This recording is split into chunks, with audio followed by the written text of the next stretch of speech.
Hello friends, welcome to my mini blog.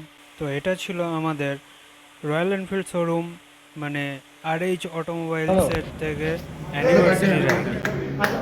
Happy birthday Rahul da. এরপর আমি গেলাম রাহুল দাকে কিছু কোশ্চেন করতে, তো সেটার অ্যান্সার রাহুল দা কী দিল তোমরা শুনে নাও। বলো, এটা তোমার বার্থডে তো? না, আমার বার্থডে না, আমার বাইকগুলোর বার্থডে আছে। তো বাইকে আনা হয়েছে বহু কষ্টে। দেখা যাক এবার রেস্ট অফ দ্য জিনিস কি হচ্ছে। Best of luck. Continue. Best of luck. Please কাম।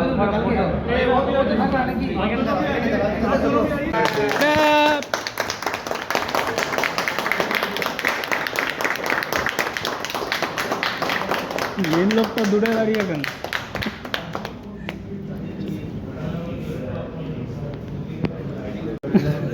সবাইকে খাও দাদা।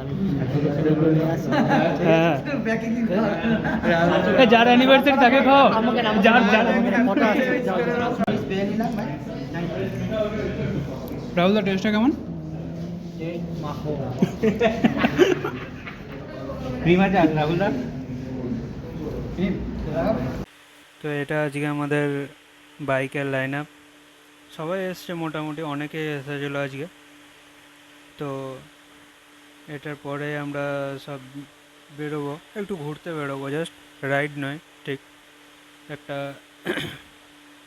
Get together. তো এই যে আমরা এখন দুর্গাপুর ব্যারেজে। মাঝখানে কোনো ভিডিও করা হয়নি, যেহেতু আজকে আমি হেলমেট মাউন্ট আনিনি, সেই জন্য রাস্তায় আমি কোনো ভিডিও করিনি।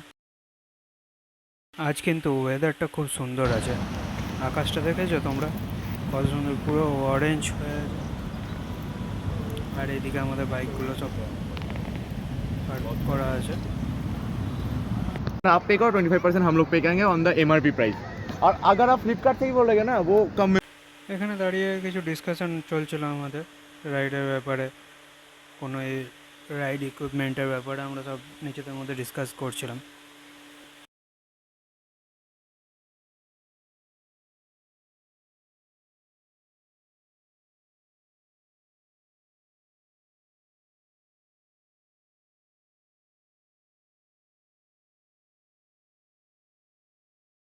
তারপর এখান থেকে বেরিয়ে আমরা গেলাম একটু স্ন্যাক্স, টি এসবের জন্য, মানে বেসিক্যালি একটু আড্ডা মারতে গেছিলাম।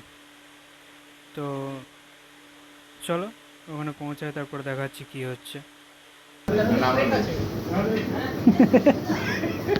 এদিকে তাকাও। দে দে দে। এটা কি আছে?